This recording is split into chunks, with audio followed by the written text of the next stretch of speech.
how to structure a workout, or at least how I structure a workout. I've been doing this formula for a pretty long time, and until I see something that's better or something else that works better for me, then I'll change it. But right now, this is how I'm doing it.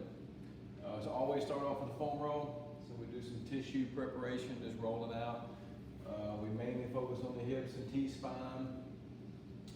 You know, I like doing this first because it helps prepare the body, but it also gives us time to kind of talk about things and, you know, see how the body's feeling and those types of things, just kind of catch up. Then we move to static stretching. You know, we stretch the ankles, the hips, the T-spine, the shoulders, and the wrists. Static stretching, you know, is really long-term injury prevention, so I think everybody probably should stretch more. It seems to work better if you do some every day, so if you get a chance to stretch, you know, during the times you're not working out, you know, that seems to really go a long way in terms of, you know, becoming a little bit more flexible. Then we move to, you know, activation, dynamic warm-up. You know, this is a good opportunity to work on any limitations you may have. So if you have trouble separating your upper and lower body, for instance, we can work on some of that. You know, if you have trouble with your squat pattern, you know, we can do some squat pattern exercises. You know, getting the body moving up and down the turf, usually doing some skips and, you know, different types of things, crawls, just to get the body, you know, prepared for the session, you know. So static stretching is long-term injury prevention. You know, what we do here in this phase is short-term injury prevention, just getting the body ready for the workout that we're getting ready to do. So, you know, get the body ready, get it prepared, get it warmed up. Then we move to speed and power.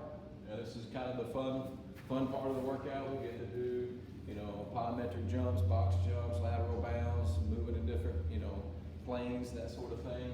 Medicine ball throws, you know, medicine ball slams, thrown into the wall, those types of drills. You know, if I'm having somebody sprint, this is where we do our sprints. Usually 2 to 3 sets of the plyos and med balls. You know, no more than, you know, 3 to 5 sprints. Swing speeds, this is where we do, you know, specific swing speed, whether it be the super speed sticks or the stack system, those types of things. The important part about this should be max effort. So when you're throwing a medicine ball, you shouldn't just kind of lollygag it out there. I mean, you're trying to break the medicine ball. So this is where you really want to try to produce some power. So, you know, make sure that you're giving it everything you got on every throw or swing, whatever you're doing. Then we move to strength. You know, if I'm doing any kind of speed strength exercises, we put it there. Typically, my strength phase is 2 trisets, meaning we do 3 exercises. You know, non-competing muscle groups back to back to back. Then we rest and then we'll repeat that. Usually 2 to 3 sets of each tricep. And then, you know, in this basic, you know, deadlift variations, squat variations, pushes, pulls, some core work, you know, pretty basic. And then if we have time, we do some conditioning, usually intervals on the bike, something kind of fast. I usually don't have a lot of time here, so in season, we don't really do any of it because the golfers are walking so much. They don't need to ride, you know, the bike unless they just want to. In off season, I definitely like to try to fit this in if we have time.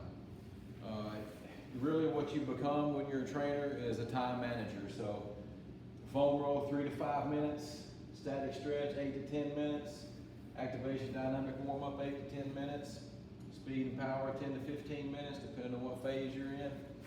Strength 20 to 25 minutes, conditioning 3 to 5 minutes. So that works out. You can get all that in 60 minutes, and this includes your rest breaks and those types of things. So I hope this helps. If you have any questions, just let me know.